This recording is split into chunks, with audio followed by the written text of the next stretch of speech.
Okay, so if you didn't watch my other video, then this is a short introduction. I made two lists, one top 10 movie directors, one top 10 film directors. So these are the film directors. Number 10, I just recently saw his new movie that came out in theaters, and it made me want to go watch every other movie that he's directed. They're all awesome. 10, Paul Thomas Anderson is really good. He has an incredible amount of tension that he builds up in his movies. There Will Be Blood, tension everywhere. Magnolia and Boogie Nights is very good. And my favorite one of his is Punch Drunk Love. Something about that movie, just the way the camera moves, like it's always moving, but it's very good. And Adam Sandler is really good in it. Number 9.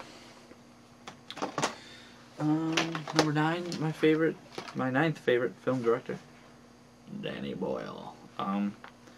He also did Trainspotting, and he did Sunshine, which was one of the best films of last year. No, not a lot of people have seen Sunshine, so go watch it. But 28 Days Later is so good, and I can't even tell you why it's good. I just have to watch the movie with you and go through every scene. But so Danny Boyle can like take any film genre, and he just completely like does something new with it, and this was one of them. Number 8, I don't know any of his movies either, but Terry Gilliam.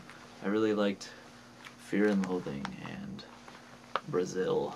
Very good. Terry Gilliam is also a very visual film director, and his movies are very good. I think he did some, I know he's part of like the Monty Python crew. I don't know if he directed those ones. Number 7, I've only seen one of his movies, but it's very good. In fact, it was like, I think it came out in 2006, but it was like the best movie of 2006. I can't find it. Here we go.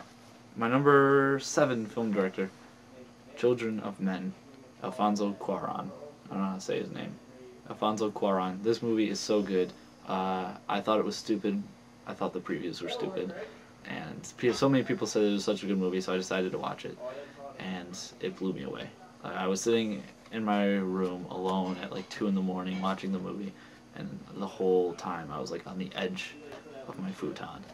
And I know that they say that in movies, like it'll keep you on the edge of your seat, but this movie literally will. It's so good, and the visuals in it, like the long tracking shots, are unbelievable. Like, it's a very good film.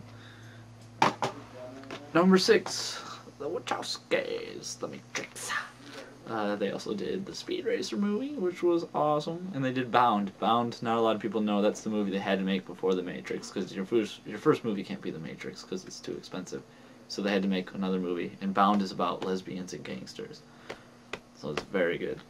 But everyone knows the Wachowskis. They're awesome. They have a very unique vision of things. Maybe not. But number 5, no one knows this guy either.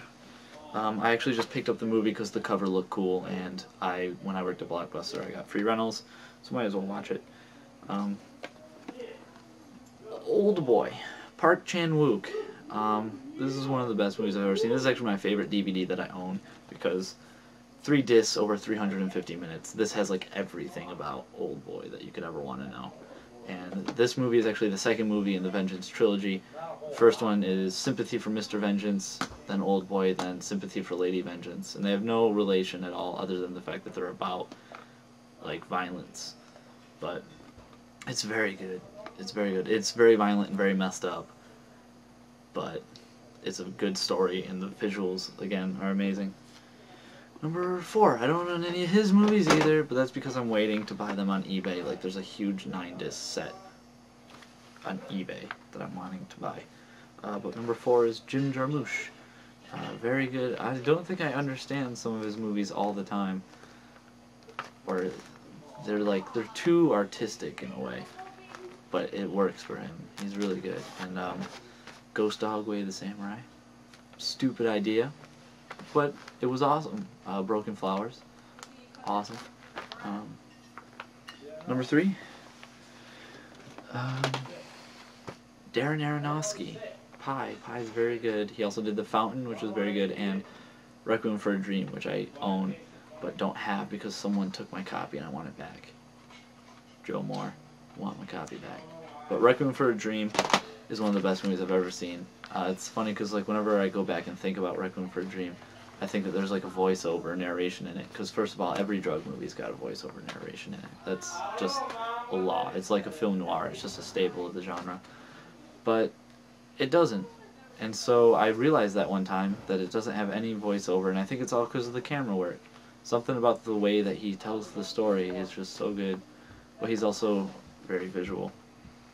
Number 2.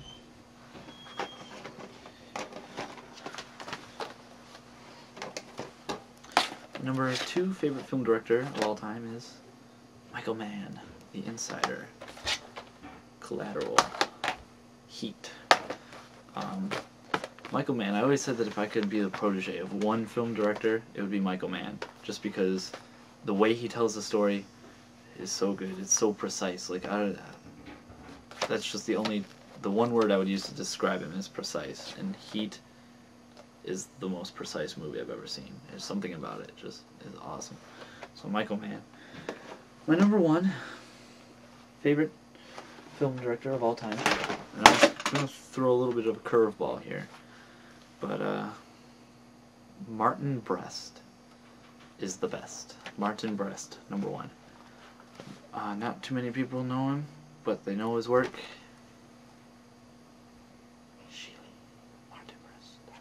Gigli. I own Gigli, and I love Gigli. Watch it every night before I go to bed.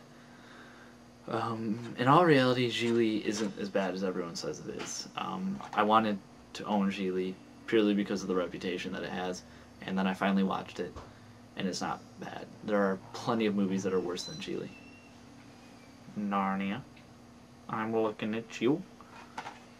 But it's still terrible.